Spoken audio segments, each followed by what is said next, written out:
Well, it's a huge pleasure and a privilege to have an old friend of mine by the name of Taffy Matonhodze to chat to us. Welcome, Taffy. Good to see you again. It's nice to be here. Well, it's a funny old world because I think over 40 years ago, if we'd seen one another, one of us was going to get killed. True. That didn't happen, I'm happy to say. And I'm also happy to say that we've now been friends for close to 20 years, I think. And it's been a very enlightening and rewarding friendship. Taffy very kindly worked with me on the last book I've got, which is about to come out, and gave me valuable insight into the other side of the story, as it were. I'm very grateful to him, and it's all about history. And I found in Taffy somebody who was dead honest about what had happened, how it had happened, why he did what he did. And we've had a wonderful meeting of minds, which I'm happy I was able to get down on the record. So without going on any further, Taffy, just a little bit about your early life and how you ended up being recruited. And so let's start at the beginning of your very interesting story. Okay. I am Robson Francis Matonhodze. I was born in 1956 in Bikita, a Kro boy who lived in the rural areas. And it so happened that I was a church goer as well. And I am from the Roman Catholic. I had Father Francis, who was a Catholic, who helped a lot in my life as we went on. Being a mass saver, we were going everywhere with him, that we were like becoming one person with this priest. I'm from a big family. My father had 3 wives, and unfortunately, my mother was the junior one, the last wife. And you know what happens from big families. Then you know the mothers will be fighting for their husband. And sometimes you children will also suffer, especially those from the young wife, because the brothers will even be older than your mother, would be sometimes be very jealous, and they would fight for their mothers as well, because your father will just be going for your mother. As a, you know, men do that, young woman, and they will always be with the young woman. Anyway, in 1969, we going to write with the standard 6. So we, the grade 7s and the standard 6, were writing the same examinations to go into the Form 1s. And it was a tough competition. You know, only those who would have made it would go for Form 1 vacancies at various, very few secondary schools. And luckily, we were writing 2 subjects, and the subjects were English and arithmetic, as it were. I got my 2 points, both in English and in arithmetic. And, you know, with that, at that time, schools would be looking for you. And at that time, I was supposed to go to Silvira Mission, because Father Francis was from Silvira. He was the one in charge there as the headmaster. But luckily, he was then posted to Harare, one of the big schools there, St. George's College, as a headmaster. And you know, he then said, I am not leaving you. Because what we did then, as we moved to pray for the sick, to pray for the dead, on funerals, we really became very close with Father Francis, that he didn't want to leave me there. And the family politics, which all the other elders were only ending at standard 6. And I had also written the equivalent of the standard 6. So to us, it was after that you go and look for employment, you know, being a clerk in a factory, all over in Harare, if you got someone who was going to take you to Harare. But this priest then said, we are going together. I'm not leaving you here. I was so lucky. It was my first time. Luckily, my mother's brother was in Harare as well. So when this guy took me there, I did not know, you know, you are from the rural areas, especially at that time. It was the time where a boy who had grown in the rural would not cope up with what would be happening in the cities. For example, even the toilets, you would not know how to close the door of the toilet when you wanted to be busy there. You are used to where you go behind the bush and just do whatever you can do. Nothing was closed. So I remember one of these days I went into a toilet, and because it was open, and these boys who grew up in town would say, hey, look at that balance there. You know, balance meant someone who doesn't know anything about town. And, you know, you would just look at them as laughing at you, but, you know, you would do your business. So life went on. At school, I did very well. I was put in the Hartman House at St. George's College. Yes, we had bullies there. We managed to just carry on. And I tell you, the priest, because I had the headmaster, because I had close contact with him, I was a bit secured, because anything that would have happened to me. And at that time, you know, it was a multiracial school. At that time, even the other from my other races would say, why is this guy very close to this white priest? What is the problem? And you would get that jealous, but you know, I really move in. One thing that I did for myself was that because there was not much coming from home as money-wise to also get you doing like what the other rich children from rich fathers would be doing. So I would remain on holidays at the school, work for my pocket money. My first shoe was a tenderfoot, you know, cloth from butter, and those were very popular. And that was my first shoe. And I remember being laughed at. I got the shoe polish and tried to polish. You know, it was black, try to polish it. And the people would laugh at you. But as time goes on, you know, learning from the other students, and there were quite some who were helpful as well, especially from the black parents, like the Redzo bus companies, the Matambanadzo bus companies. Those were the people that you would see going to a school like that.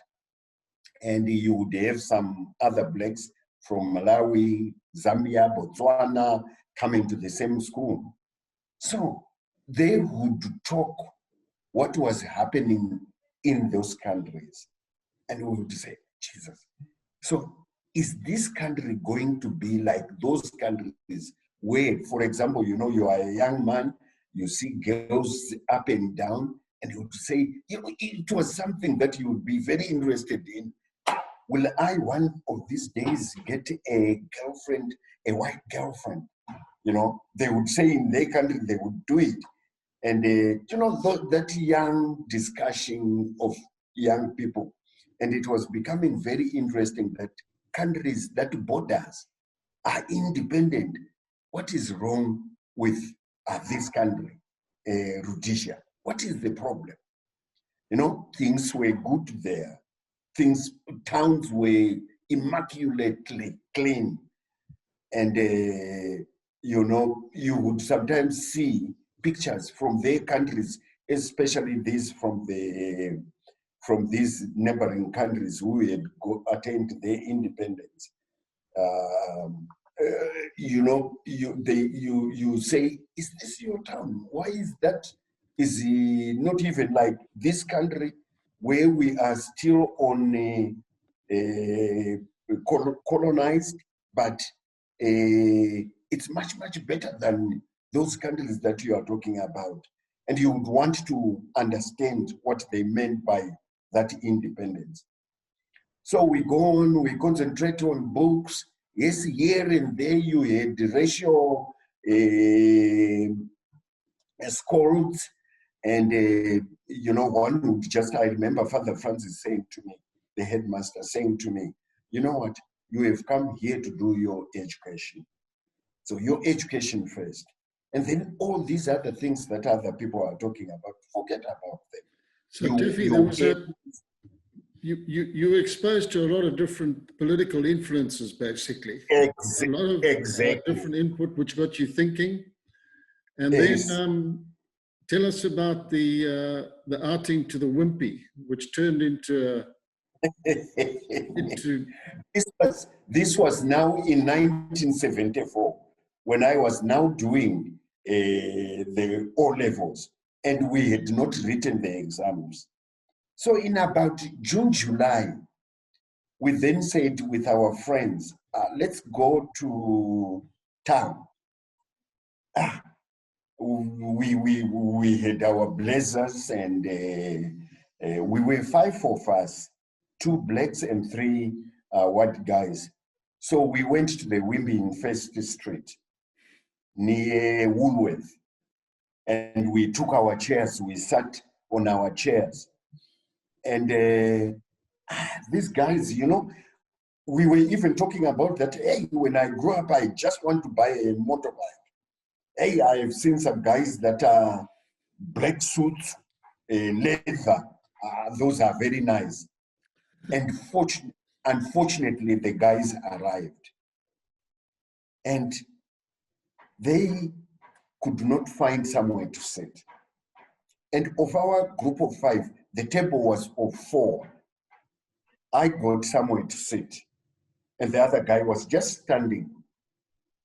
And the other 3 guys, I was sitting with the other white 3 guys. And the guys went in, bought the hamburgers. And this guy looked at me, and because I was sitting on the chair, I don't know what he thought. He says, this black guy sitting in the chair when we are standing, what's wrong with him? So from nowhere, there was a smirk on the face, went down with the chair. And then I stood up, and my friends then now said, we want to fight back. What has happened here?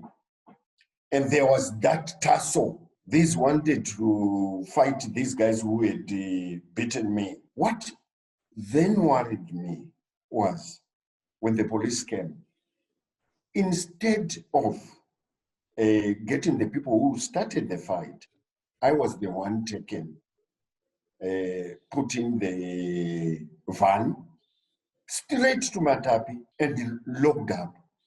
And they went and report to the school. And, you know, the school, yes, they knew I was at Matapi, but it was now turned political. Fortunately, I was still young to be sent to jail, but I was then canned, 21. That even my buttocks today, because of that, I was canned that I started the fight. That upset you, understandably. It really upset.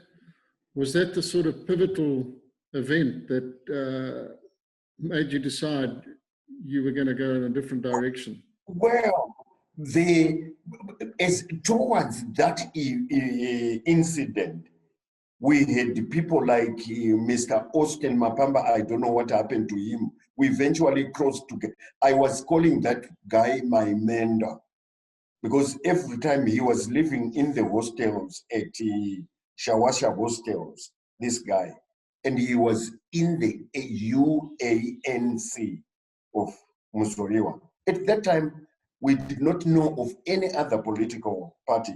We knew of the UANC, Musoriwa's party. That is what was now coming to schools and politicizing and telling us that this is the correct route to go. So after the beating, I then said, what is the point if other people are dying for the country? And I've heard these countries surrounding us are now independent. Why should I stay? I should also go to the liberation struggle. And I then was now, during the evenings, I would leave at St. George's College in the evenings to go to where they were holding political teachings at the Shawasha hostels, where these guys from the colleges, from the university, for example, at one time we were introduced to Mr. Sidney Sekramai. You know, he was once that's why I still respect him even today, even when the political situation was not favorable in the country at that time during our old leader, ruling. I continued respecting. Even now, I still respect Sekramai. For example, we're banking at the same bank. When he comes into the banking hall and he would go on the queue, I would tell him to come in front of me. So from that beatings and from the education that we were seeing, and I had also seen that we were so many of the boys now that were also thinking the way I was thinking. And I had told them of the story that happened at Matapi, that I was caned for nothing. I did not start the fight, but then we said, no, we are going. But we didn't know when to leave. And there was this holiday, which was the Rhodes holidays in July. And we say we found the chance. So I packed my trunk and I was going with my uncle, my mother's brother I was talking about. At that time, we were still using, go back to Bikita, we're still using the route that took a train from Harare to Mutari. Then in Mutari, you took the buses to go into Bikita. That was our route. And then I said to my uncle, I want to go home. He even said, why are you carrying your trunk? I said, no, uncle, this is on the day we left Zimbabwe. I said, uncle, you know, I've decided that I want to go and change some of the clothes that were in my trunk. And I have a lot of studying to do because we are going to write the examination. But it was the day that we went in the train. He had bought a ticket for me from Tari, but we then, as the train started moving, the train to Mutali was the one to start moving at the Blue Way one. We had all arranged, all of us, that we'll be in the Blue Way one, but we don't sit as a group because the people in the country, the forces in the country, the CID, for example, were going to catch us. So each one in his own place, and we paid our own money. We were given by this Austin Mapamba, who was the chairman for the Mbare branch of the UANC. Right. So as the train to Mutari started moving, we then came out. And according to my uncle, when I saw him later, he then said, I then tried to look for you everywhere. And I said, where had you gone? What happened? I went with your trunk and we went to Bluewell. We eventually, when we got down out in Bluewell, discovered that we were about 100 of us who were going to live with the fig tree, a train that went to Plumtree. Is it Plumtree? Yeah, that went to Plumtree. But we had been asked to drop at Fig Tree. We go to the west, and then as we grouped in a Fig Tree, we then divided because there was also my brother. One of my brother who was elder than me was my middle mother, was with me. And luckily there we had also a lot of our people from Bikita who knew us and said me and him should not go in one group in case we are ambushed. We don't want both of you to die in that ambush. So from there, in a Fig Tree, we then went west in two groups. The first group left, and we then followed after an hour. And then we continued. Then we crossed the Remakwebani. We were now in Botswana towards Francistown. So the first group, which my brother was in, was received by General Vitalis Zhinavashe.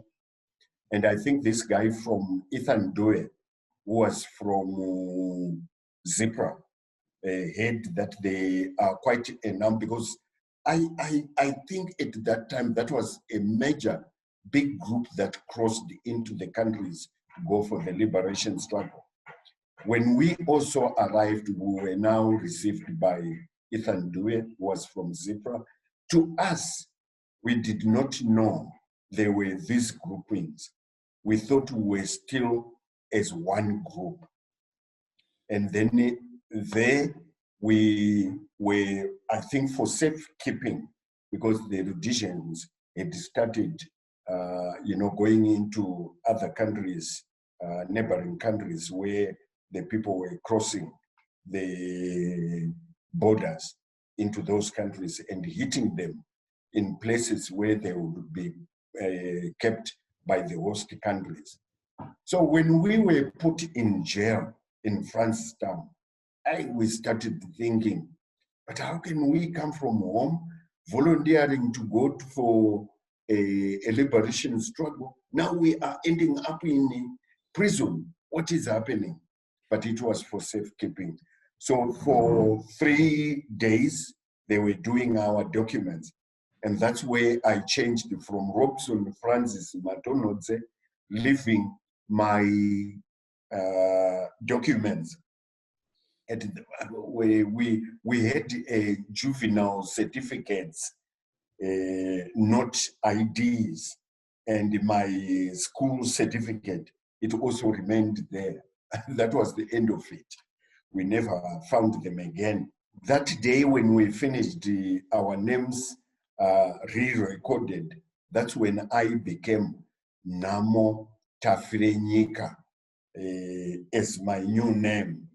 And from there, the following morning, we were then taken to the airport. Gosh, in the aircraft, a village boy, you know, and I did not understand what was in there. And that's when even now, I still speak to her, the daughter of Joshua Nkomo, Tandi.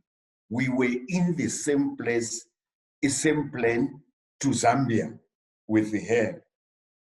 Now we flew straight to Lusaka. When we got to Lusaka, that's where we saw the people like Nikita Mangena, was the commander of the ZIPRA. But then the talk was that you should be very careful. This was the time where the Zanla and ZIPRA were not looking at each other and discussing. This is where we saw everything changing from what we thought we would find when we got into these countries. And we were told you should be very careful. And we were taken to Lilanda from the airport. And the talk there were, be very careful, there are some people here. If they see you and you're speaking Shona, they will take you and be careful, you will be killed. And we would say, but killed by who? That's when we started learning that there was ZIPRA, there was Zanla, there was Flores. And then we said, where is this coming from? Why are we so many other countries of other groups coming in? We thought we were going to fight as UANC. What is happening? And as we started asking questions, our group was vibrant because there were some people that were coming from school and we were asking a lot of questions. Why is this like this? What is happening here? What is our future? Now we don't even know what is going to happen to us. And then that's when we were taken straight to Siavonga on the Zambian side, along the Kariba side to do some training.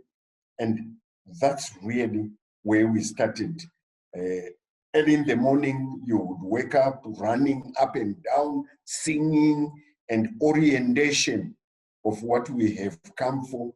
And they would sometimes even open fire on us, you know, just getting us into the mode of coming to go for a proper training to do the guerrilla training. And when we got there, we were more than 300 when we got to the Siavonga camp. And I think we stayed there for 3 weeks. And the OAU vehicles then came in, took us. Now we were going to Tanzania. We were so many of us, and we went via Mbeya on the eastern Zambia into Tanzania at Mbeya. When we got at Mbeya there, you know, us who had come from the from the school, and they did not even say to a girl, I love you. Then we saw these big guys, you know, they already knew, and some of them were now speaking Swahili. And I think we must have spent about 12 hours at Mbeya, saying we have come from the other country. We are now in the other country. Documentation. They were very good at documentation. They were just following us. And after 12 hours, the other vehicles also came that took us to Morogoro. And when we got to Morogoro, we were more than 400, our group, too many people there. And we would wake up and orientation.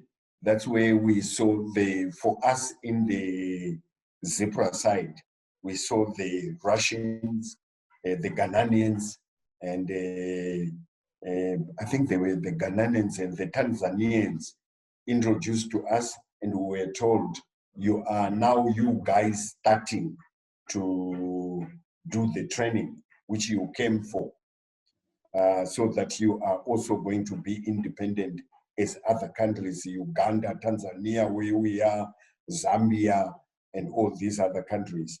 It is only Rhodesia that is not free. And there is also in your South Africa, which is not, and you will, for ZIPRA and the ANC, they were not far from each other.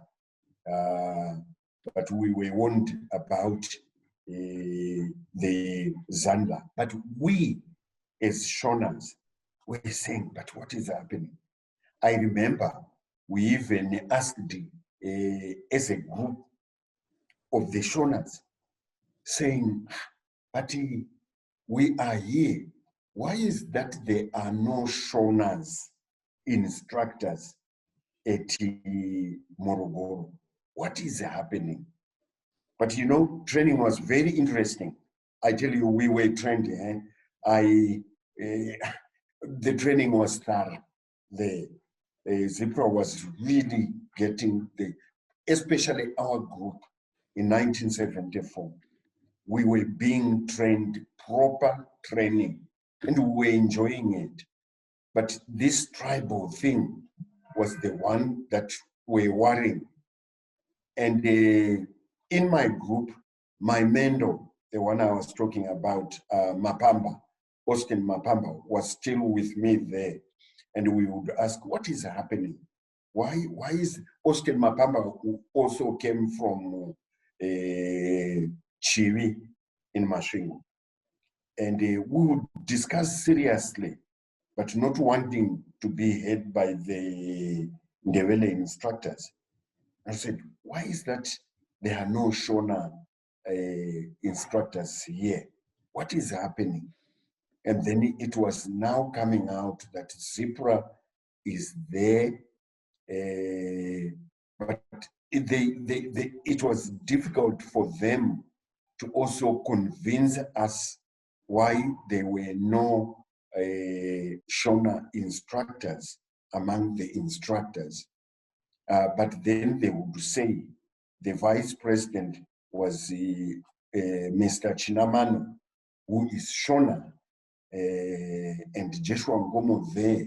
So we as people that got trained were still having the doubt. And we then started talking that we should now go to Zanda, to where our other people, the Shona people, were, because I think we are in the wrong group.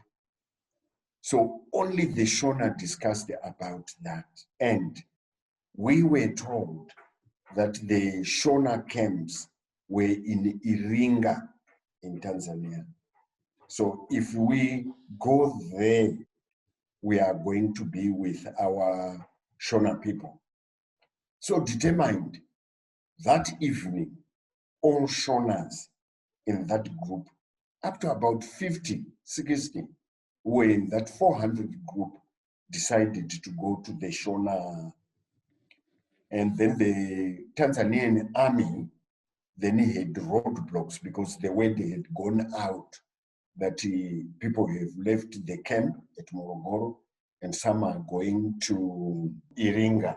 And we were caught on the roadblock. And those that were caught were returned back to Morogoro, to the camp.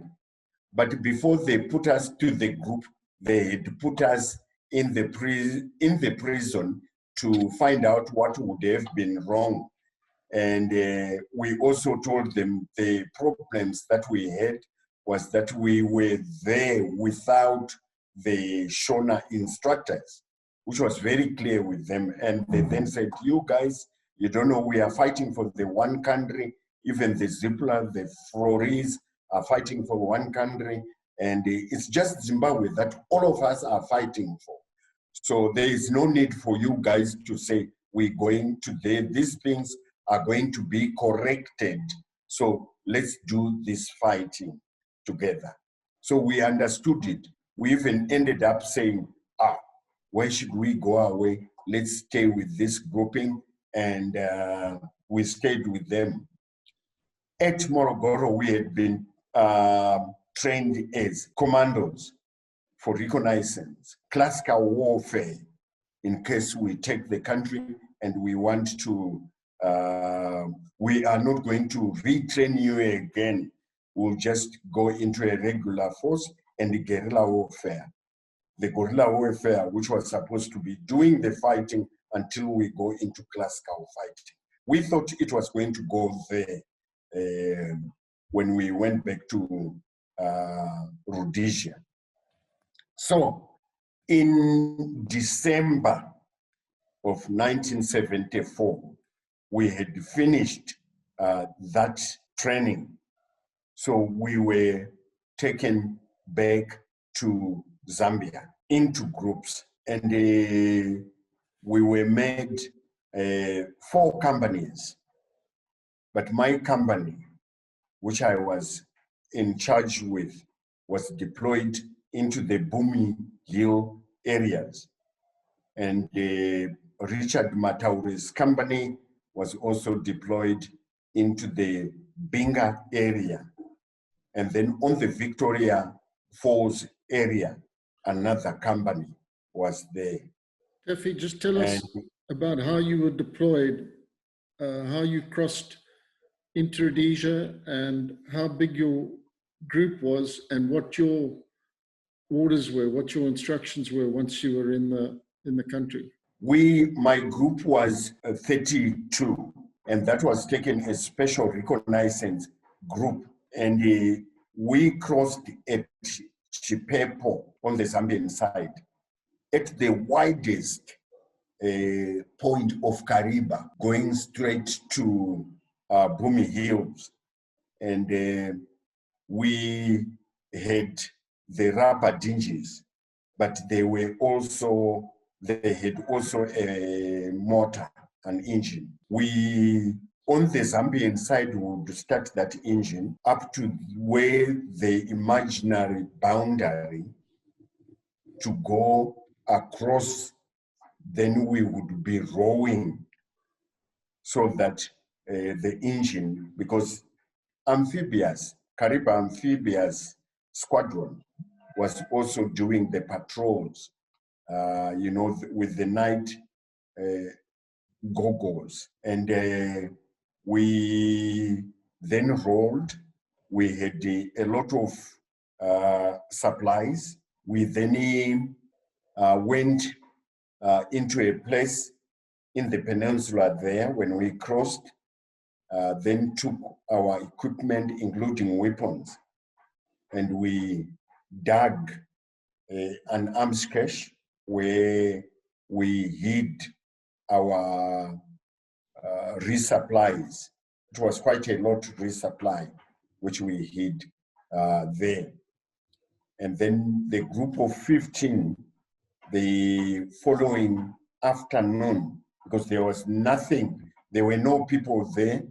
These people, after deploying us, they returned back to where we started. and we had agreed that after a month, we shall go back to tell them what we have seen on that side. So we walked 30 kilometers into the country, into the hill.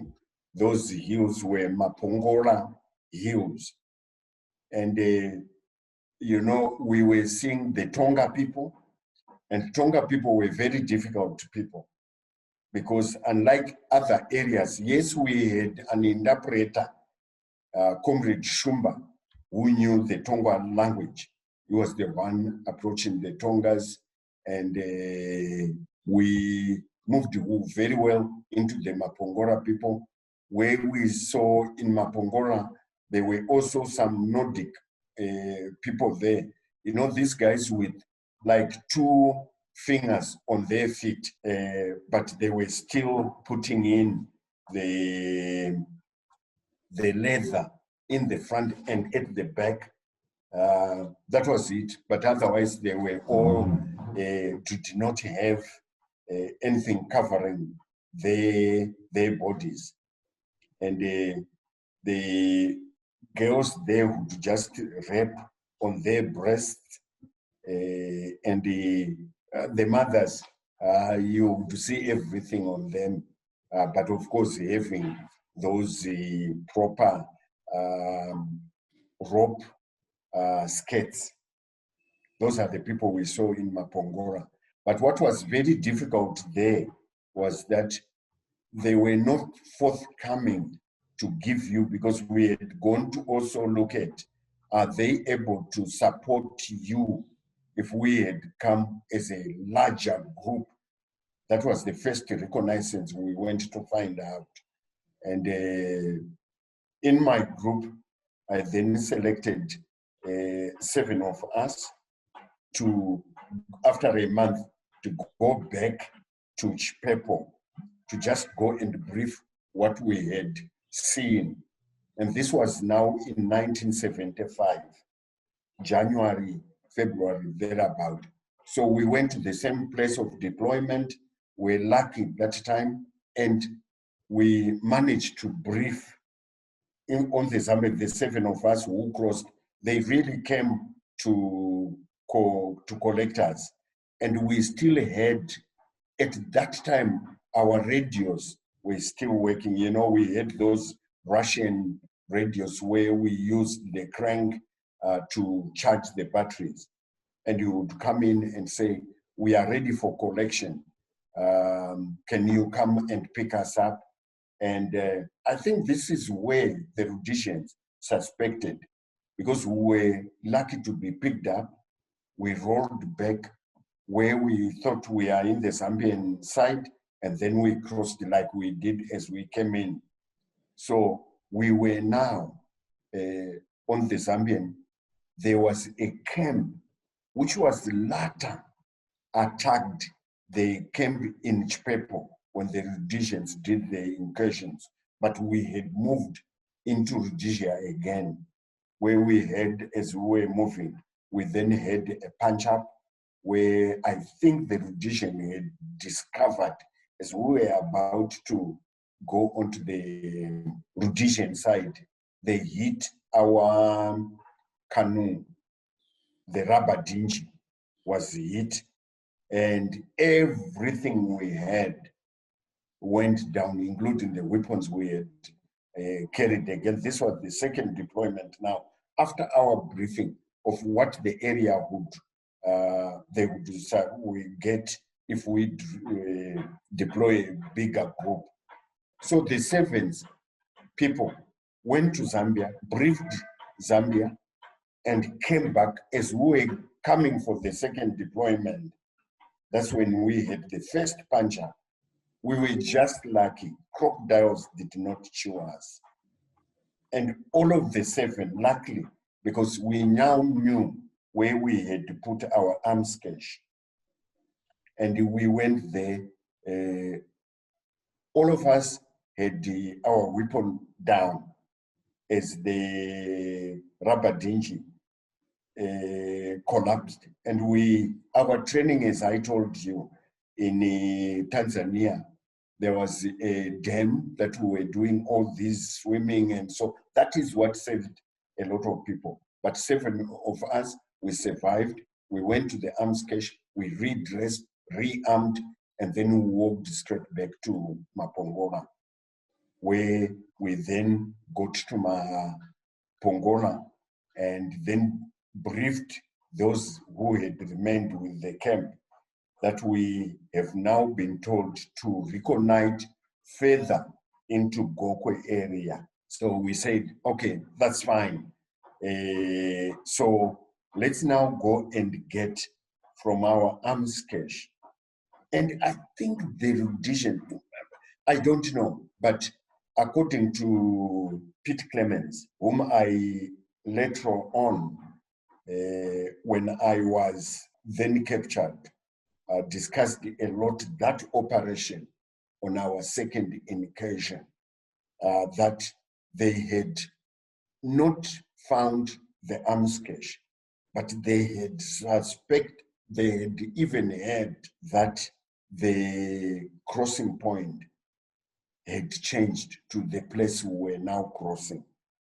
And the Rhodesians were also worried that how would these guys cross at the widest place, leaving shorter areas, especially down the wall, down the dam, and other places which was narrower than the place where we crossed. They were also worried about that. But I will talk to that when I go after capturing. So we then returned back to collect ammunition to then move further into Gokwe. It was a mistake. The Rhodesians had also started deploying around that crossing point on the Rhodesian side, on all Ps. As we were walking, because there were no people there, we could walk any time of the day. Then we saw a spotter plane. Around 11, 12, we were right in the peninsula. And then we were walking down to go to our arms cache. We saw there were some careless soldiers as well, because they had dropped sweet wrappers, the plastic sweet wrappers. And then we knew, oh, we have arrived in a place where we are going to be, there should be some people around. But we managed to get to the arms cache. In fact, 5 people. It was my second in command, Mhlope Sibindi, who was at that time shot, but he managed to cross back to Zambia when he was shot at that contact. And then we followed, we went to the arms cache, we took out what we wanted. And around 1 o'clock, this spotter plane we had seen, we then heard the sound of the helicopters. And, you know, because we don't write what action people would have done that made people survive. When we hid from a hill, that some people were saying, yes, there, because they were now hitting straight at the arms cache, around the arms cache. But when they started firing, it was the Lynx first that came in and threw in some bit of shots, and they dropped in. And I then said to the people, except my second command, who was on the first firing by the people on the OP, was shot on the leg and got injured. Luckily, he ran towards the dam. But I said to the other 6, let's go towards the hill. That is what made us survive, the 6 of us. And then we went towards the hill. As we were climbing up, that's when we heard now, yes, there, yes. And we looked back, the Lynx was hitting on the arms cache, and the helicopters had arrived, but we're not concentrating next to the OP. they were concentrating these other areas and all other bush areas. And I said, how many are we here? And I could hear one of the guys who was later, that day he had wanted to fire because he was carrying a bazooka and an LMG, PKM. And he wanted to fire. I said, don't fire, don't. If you fire, they will then see us. And that saved the day. The helicopters were now firing at the Amskesh place. And I remember I remember the jets also came and they threw on the Amskesh, because we never went back to that Amskesh. Luckily, we had armed ourselves when we got hit on the river. We were very lucky. So we hid, and they had also put an ambush area along the peninsula. And we hid up to about 7 in the evening. They were now putting trip flares. It finished around 9 o'clock. And once again, there was a stupid guy who then tried to light a cigarette because they were going to hit us. And there were a lot on this side of of our area. There were Impala. And I think Impalas were also going back. Same route. It was so close to peninsula, same route where the ambush was.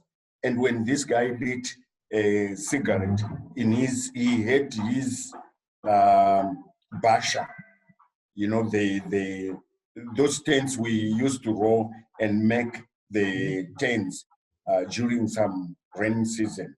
And we saw that, but we managed that. The animals were going.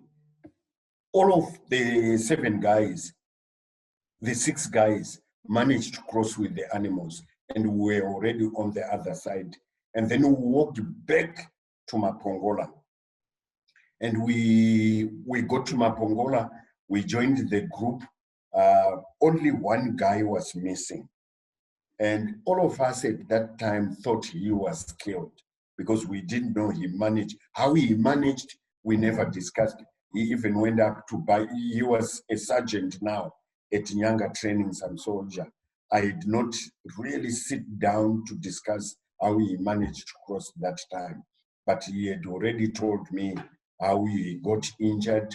He showed me where he was shot on the thigh, and it went through, but he survived that. He bled a lot, but he stayed about 6 days, and some guys who were doing fish poaching, we then took and they crossed him to Zambia. So we got to Mapongola after that incident. Then we said, no, look, I think the best way for us to do is to go back to Zambia. But we are not going to cross the same place where we crossed. So we crossed, we then moved along the Mapongola, leaving Bumi on our right. Then from there, there was a narrower place where we went, and we were told it was mined because they were mining these crossing points. But we were lucky because as we went into there were animals, wild animals as well. And they managed to move in the area we thought were some mines. And we went there following the footsteps of especially the elephants and other bigger animals that were drinking in that area. And we were lucky. That night, we managed to force some locals who crossed us in their canoes. Taffy, So, just a couple of questions. The reception you received from the Tonga people, they were not comfortable. Yes, it was, you know, I think it, you know, those people were poor. Eh? They did not have, I think, something to give compared to the people as we went towards Gokwe, who had, you know, their crops and they had chickens. The Tonga people were like bush people, and we were the same bush people in the bush. Right. But it was also very difficult to convince them. Maybe it was because of the language. You could not teach them to understand what we meant by the liberation struggle. And also the country, the Rhodesians, I don't think they had much to do with those people. They were taking them as remote people as well. You know, they went in as they wanted to hunt, but there was nothing to talk about in those areas at all. So it was difficult to get anything from those people compared to when we moved into the Gokwe, where we were now seeing people that came from Mashingo and were resettled into the Gokwe area. They were more sympathetic to your cause. They were also more sympathetic and understanding to the cause as we took them to teach them.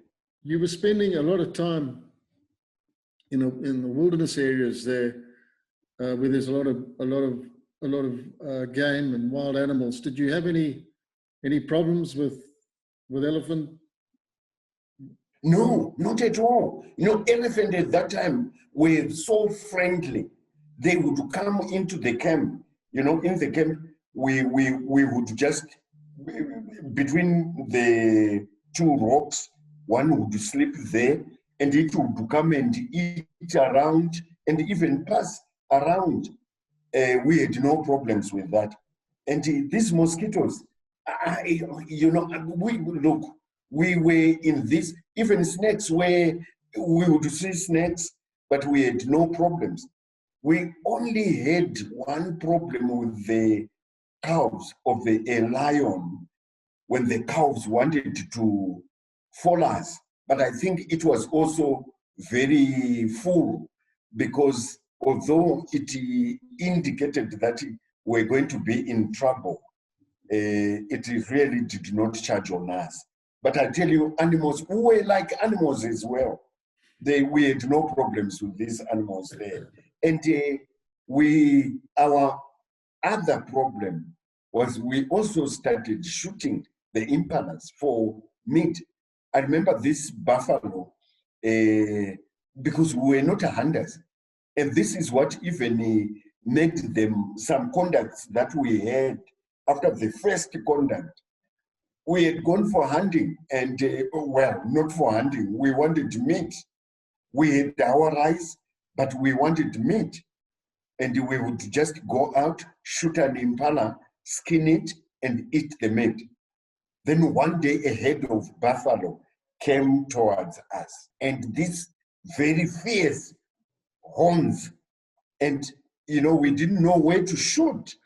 We were shooting on the head, and it continued coming. And I think as we came together to fire at that buffalo,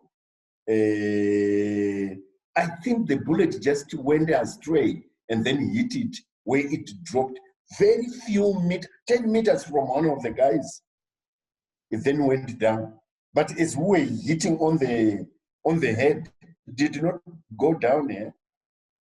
So we compromised ourselves, because it was really charging only one of the comrades, and we said we couldn't have a guy killed by an animal.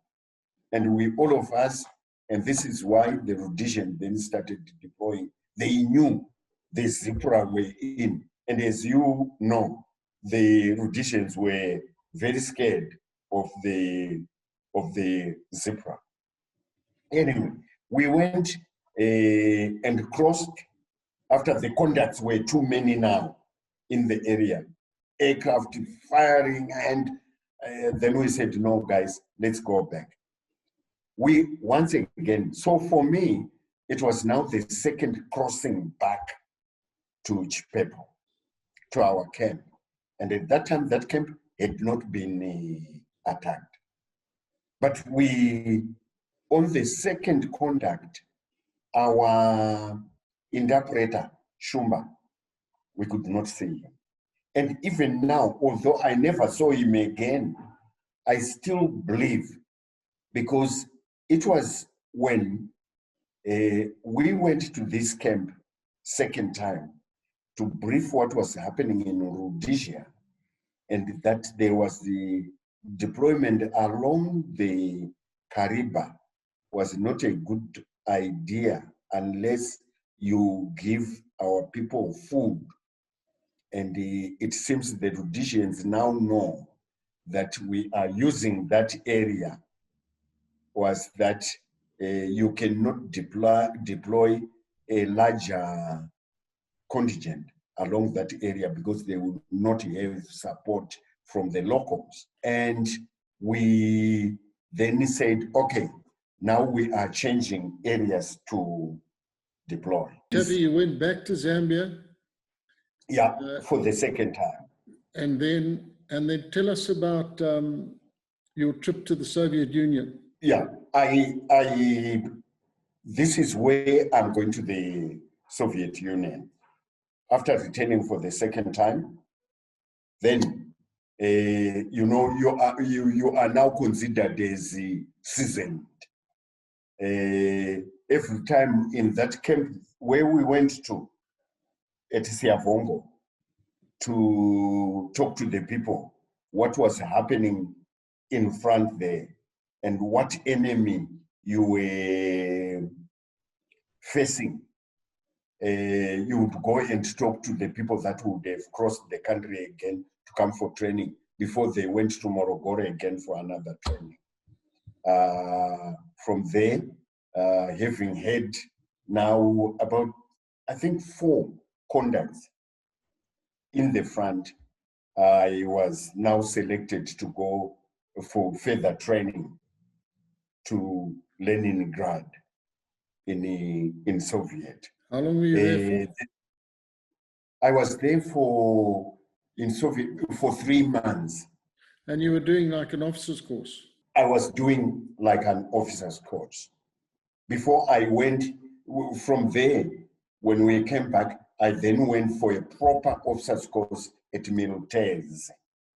No, we went to Russia. It was further training and like an officer's course because they were also on the Russian side. The people that we were training with, they were also officers. And did I ever tell you when I had a knife attack in Zimbabwe when I was going to South Africa last year on the 17th of April? Did I tell you of that?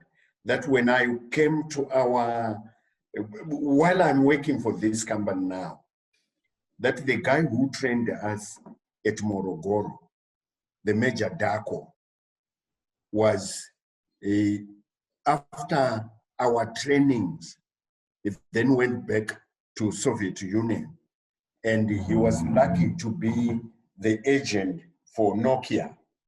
And boy, this guy is now rich. He has his own jet that was parked at Buffalo Range. And when I came to South Africa, I went for a visit to our new Aneti. Who do I see at our guest house? Is this guy. But I will talk to you about he even gave me, I still have that phone he did send to me after my phone was taken. My second phone was taken at that attack. Anyway, then I went to Russia. When we went back to Zambia, I was selected with the other group. We were 13 of us that went for that officers training in Russia. It ran Leningrad, and we were there for 3 months. Then we came back to Zambia. I went for 6 months again at Militaires in Zambia. Militaires is where the Zambian officers are trained. Immediately after pass out at Militaires, now we were now deployed to harass the Rhodesians.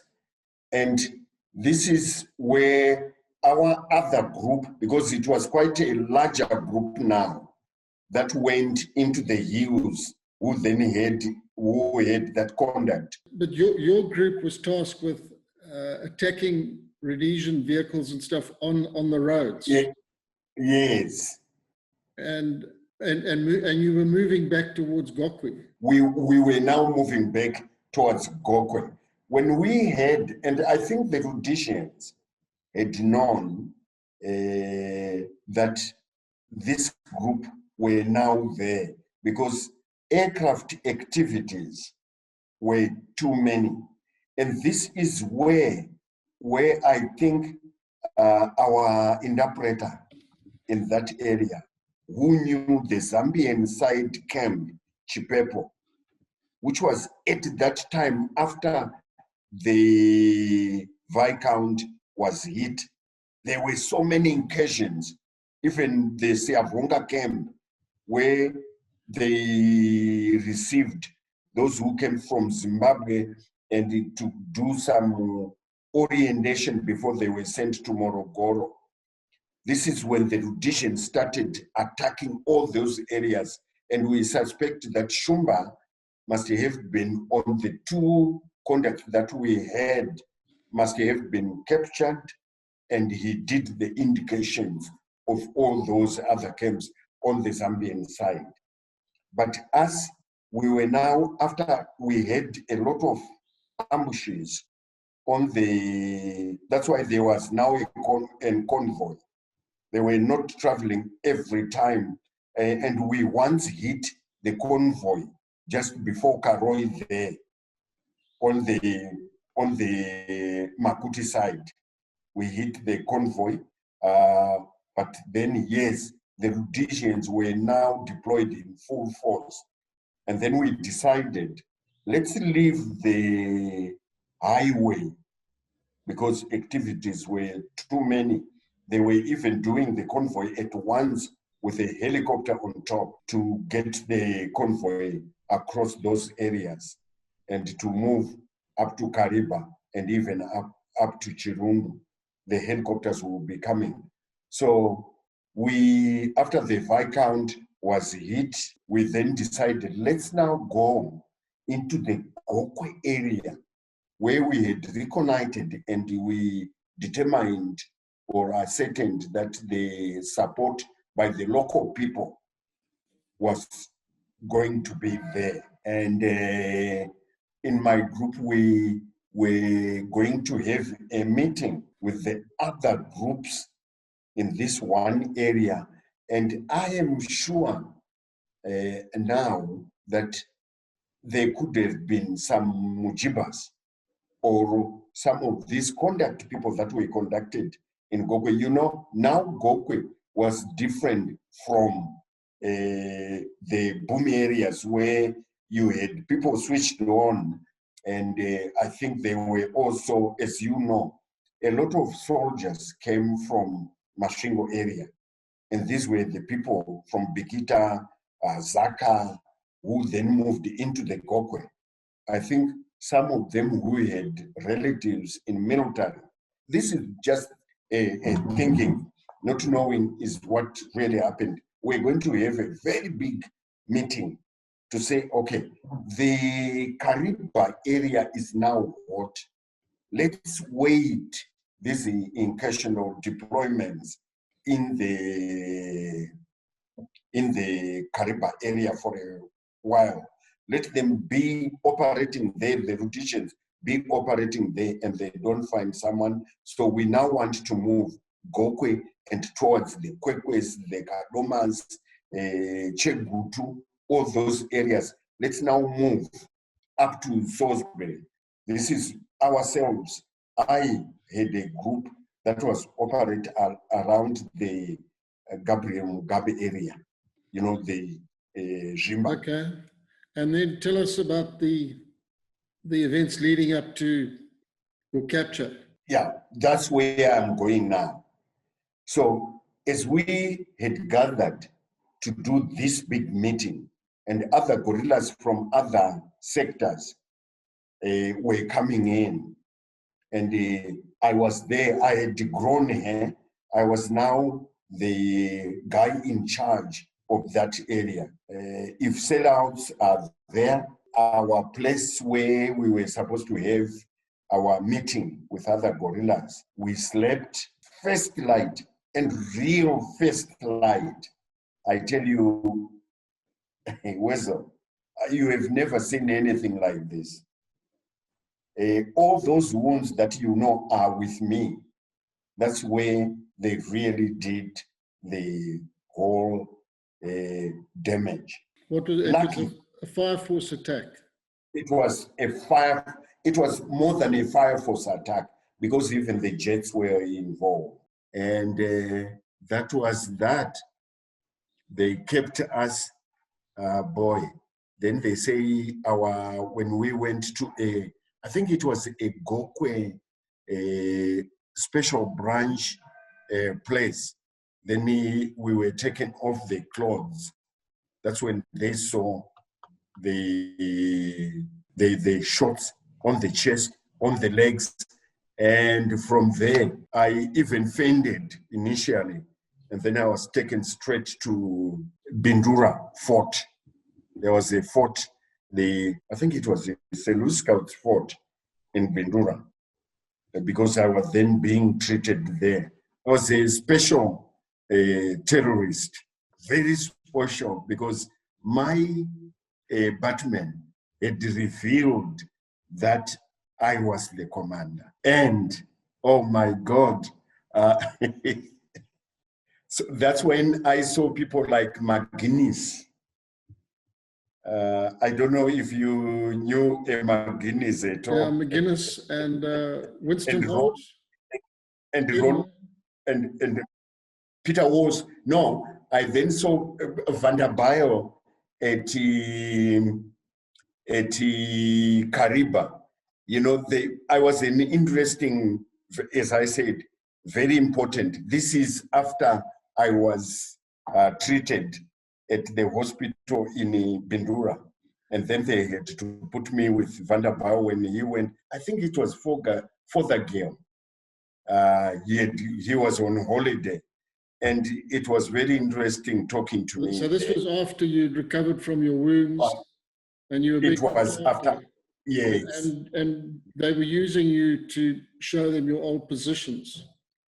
Yes. Where you'd operated. This was an intelligence gathering exercise. And who was who, and what trainings we got from the Russians, and what were our aims, and it was very interesting, very interesting. All right, Taffy, and then I mean then a big turnaround in the story with you actually meeting Ronry Daly and then becoming a commissioned officer in the yes.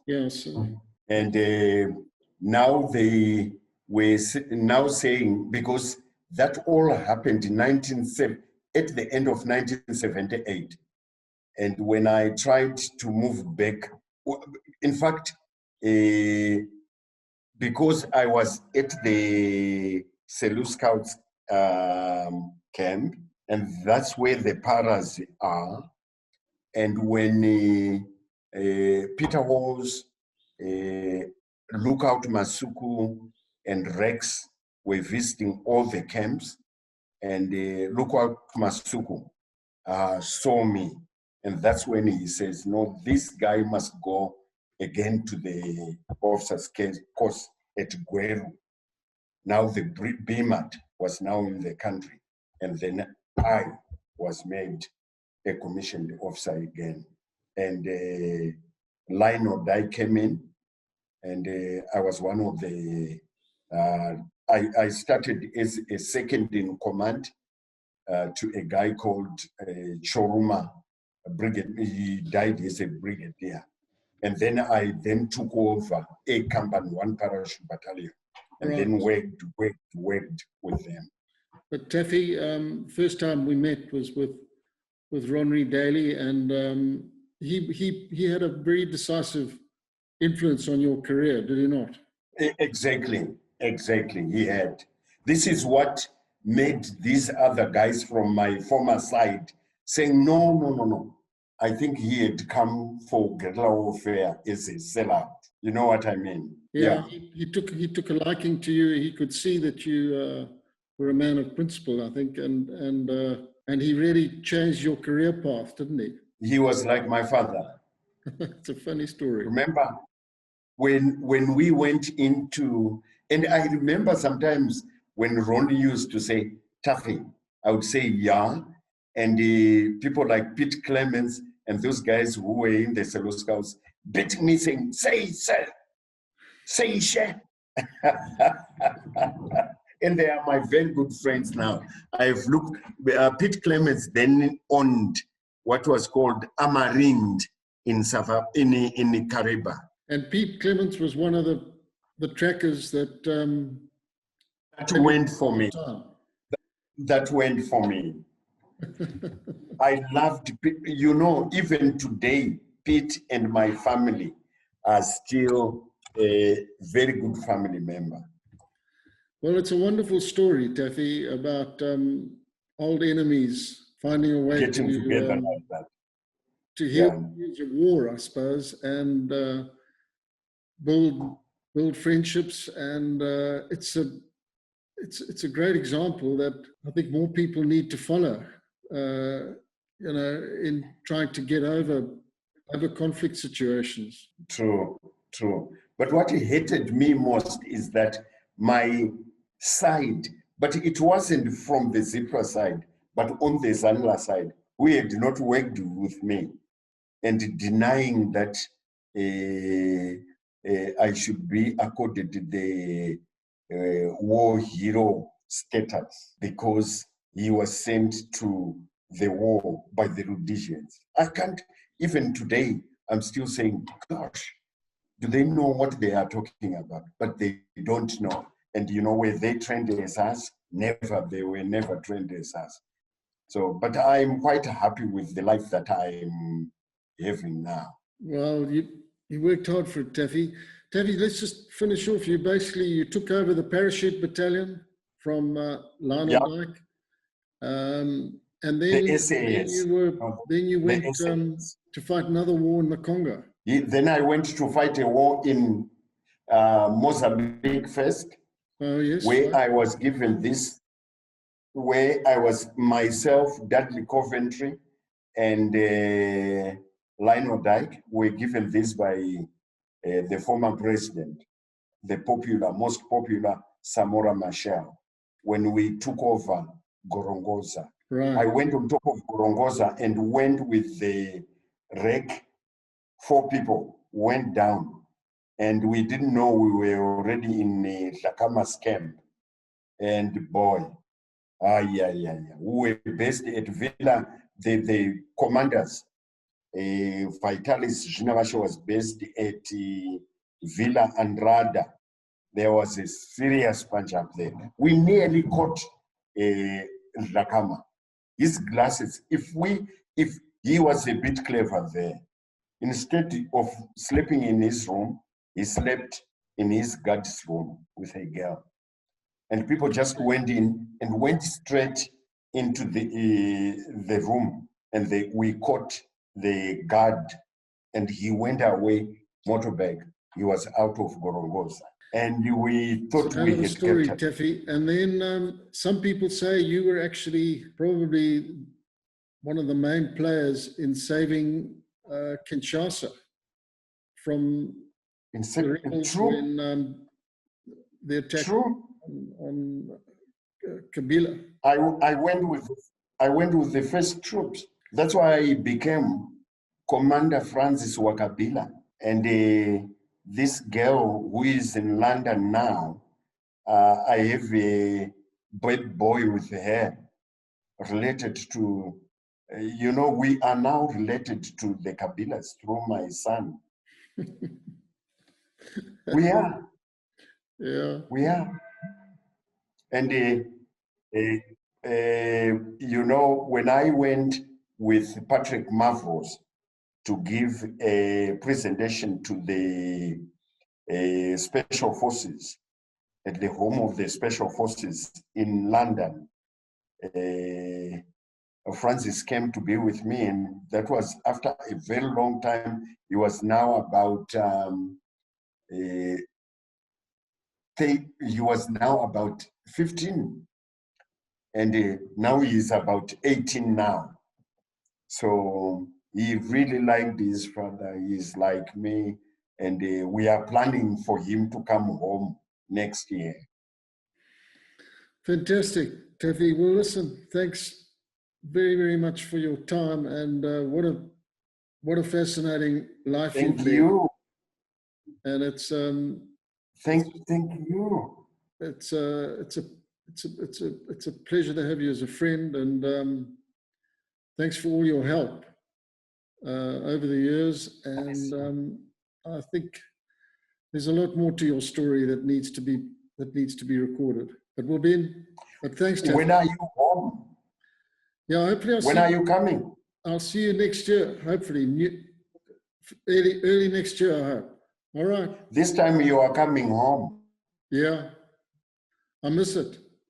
You are coming home, and you look handsome, man.